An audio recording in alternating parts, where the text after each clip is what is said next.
மைத்தமிழ் டிவியின் travel with cinema நிகழ்ச்சியோடு இணைந்திருக்கின்றோம். இன்றைக்கும் சூப்பரான சினிமா தகவல்களோடு உங்களை சந்திக்க வந்திருக்கேன். வாங்க நிகழ்ச்சிக்குள்ள போகலாம்.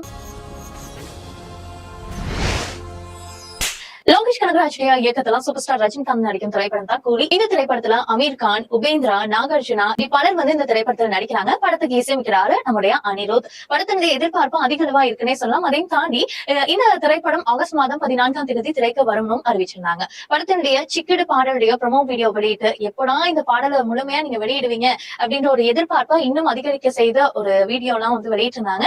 அதை தொடர்ந்து இப்ப ஒரு முக்கியமான ஒரு தகவல் கிடைச்சிருக்கு. இந்த ஒரு திரைப்படம் இந்திய மொழிகள் ஹிந்தி, தமிழ், தெலுங்கு மொழிகள்ல வெளியாக இருக்க நிலையில இந்த திரைப்படம் இந்தி மொழியில கூலி தலைப்பை மாற்றிருக்காங்க. ஏன் கூலின்ற தலைப்பை மாற்றிருக்காங்கன்னா, இந்த தலைப்புல கூலிங்கிற தலைப்புல 1983ஆம் ஆண்டுல அமிதாப் பச்சனுடைய நடிப்புல கூலின்ற ஒரு திரைப்படம் திரைக்கு வந்திருக்கு இந்தி மொழியில. அதே மாதிரி 2020ஆம் ஆண்டுலயும் இந்தி மொழியில கூலின்ற ஒரு திரைப்படம் வந்திருக்கு. அதனால இந்த திரைப்படம் வெளிவந்தா 3வது திரைப்படமா இந்த திரைப்படம் இருக்கும். அதனால இந்த திரைப்படத்துக்கு ஹிந்தியில மஜாதூர் அப்படின்ற ஒரு தலைப்பு வச்சிருக்காங்க. மஜாதூர் அதுவும் ஒரு வகையில நல்லா தான் இருக்கு. இதையும் கூலின்னு வச்சா அப்ப படம் எந்த திரைப்படம் யாரு அப்படின்றது நமக்கு சரியா தெரியாமலே போயிடும். அதனால இந்தி மொழியில மட்டும் இது கூலி திரைப்படம் இல்ல, இது மஜாதூர் திரைப்படம். தமிழ் சினிமாவுடைய முக்கியமான இயக்குநர்கள் ஒருத்தர் தான் மணிரத்னம். அவருடைய இயக்கத்துல நம்ம எஸ்டிஆர், கமலஹாசன், அசோக் செல்வன், அபிராமி, த்ரிஷானி இப்படி பலர் நடிச்சிருந்த திரைப்படம் தக் லைஃப். இந்த திரைப்படம் திரைக்கும் வந்திருந்தது. எதிர்பார்த்த எதிர்பார்ப்புக்கு ஏற்ப இந்த திரைப்படம் இருந்ததான்னு கேட்டா கிடையாது. இப்படிப்பட்ட இந்த ஒரு திரைப்படத்துல நம்ம எல்லோருமே ரொம்ப பிடிச்ச ஒரு பாடல் இருந்தது, ஜிங்கிச்சா அப்படின்ற ஒரு பாடல். இந்த பாடலுக்கு யார் வரிகள் எழுதியிருக்கானா, நம்முடைய கமலஹாசன் தான் எழுதியிருந்தாரு. பாடலுக்கு இசை ஏஆர் ரஹ்மான். ஏஆர் ரஹ்மானுடைய இசைனாலே எல்லோருக்குமே ரொம்ப பிடிக்கும். அவர் ஒரு தனித்துவமான இசை தரக்கூடிய ஒருத்தர். அப்படிப்பட்டவருடைய இசையில கமலஹாசனுடைய வரிகள் வெளிவந்த இந்த ஜிங்கிச்சா பாடலுடைய வீடியோ தற்போது அந்த படக்குழுவினர் வெளியிட்டிருக்காங்க.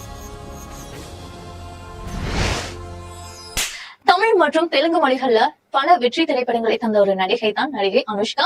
இவங்க கடந்த வருடத்துல மிஸ்டர் ஷெட்டி, மிஸ்டர் பாலிஷெட்டி அப்படின்ற ஒரு திரைப்படத்தில் நடிச்சிருந்தாங்க. இந்த திரைப்படம் வெற்றி திரைப்படமா மாறியிருந்தது. இதற்கடுத்து இவங்களுடைய நடிப்புல என்னங்க அடிக்கடி திரைப்படமே வரமாட்டேங்குது, என்ன தாச்சுன்னு சொல்லி பலருமே எதிர்பார்த்திருந்த நிலையில அடுத்ததான் இவங்களுடைய நடிப்புல உருவாக்கி இருக்கக்கூடிய திரைப்படம் தான் காதி. இந்த திரைப்படத்துல ஒரு முக்கியமான முன்னணி கேரக்டர்ல நம்ம அனுஷ்கா நடிச்சிருக்காங்க. அனுஷ்காவோட நம்ம விக்ரம் பிரபு இணைந்து இந்த திரைப்படத்தில் நடிச்சிருக்காரு. காதி திரைப்படம் மூலமா தெலுங்கு சினிமாக்குள்ள அறிமுகமாக்குறாரு விக்ரம் பிரபு. இந்த திரைப்படம் ஒரு கேங்ஸ்டர் கதை கொண்ட ஒரு திரைப்படம் அப்படின்னு சொல்லியிருக்காங்க படக்குழுவினர். படம் பெயர அடுத்த மாதம் வெளியாக இருக்க நிலையில இந்த படத்தினுடைய சைலோரை பாடலுடைய லிரிக் வீடியோவை இப்ப படக்குழுவினர் வெளியிட்டிருக்காங்க.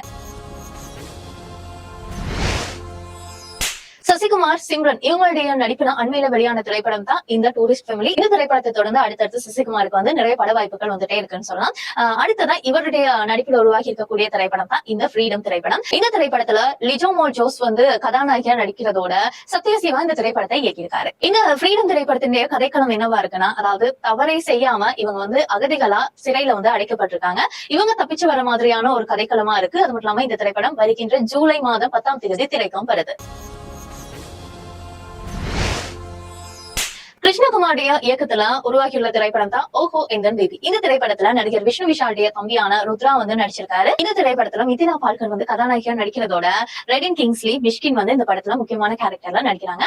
ஜென் மார்டின் தான் இந்த படத்துக்கு இசையும் அமைக்கிறாரு. இந்த திரைப்படத்தினுடைய கதைக்களம் என்னவா இருக்குன்னா, நடிகர் ருத்ரா இந்த திரைப்படத்துல இயக்குனர் ஆகிற மாதிரியும், அதுல இடையில நடிகர் விஷ்ணு விஷால் வர மாதிரியும், இறுதியில இவர் இயக்குனர் ஆனாரா இல்லையா அப்படின்றத இந்த படத்தினுடைய கதையா இருக்கு. இந்த ஒரு கதைக்களம் நிஜ வாழ்க்கையில நிறைய பேர் இப்படி இயக்குனர் ஆகணும், நடிகர் ஆகணும் அப்படின்ற கனவு ஒரு ஏற்ற ஒரு திரைப்படமா இந்த திரைப்படத்தை சொல்லலாம். அது மட்டும் இல்லாம இந்த திரைப்படம் வருகின்ற ஜூலை மாதம் 11ஆம் தேதி திரைக்கு வரதோட படத்தினுடைய முதற் பாடல 2 வாரங்களுக்கு முன்னர் படக்குழுவினர் வெளியிட்டிருந்தாங்க. இப்போ இந்த திரைப்படத்தினுடைய டைட்டில் ட்ராக்கை வெளியிட்டிருக்காங்க. இன்றைக்கும் நிறைய சூப்பரான சினிமா தகவல்களை உங்களோடு பகிர்ந்திருந்தேன். இதே மாதிரி மற்றும் ஒரு டிராவல் வித் சினிமா நிகழ்ச்சியில இன்னும் ஏராளமான சினிமா தகவல்களோடு உங்களை சந்திக்கும் முறை உங்களிடமிருந்து விடைபெறும் நான் ரீனோ.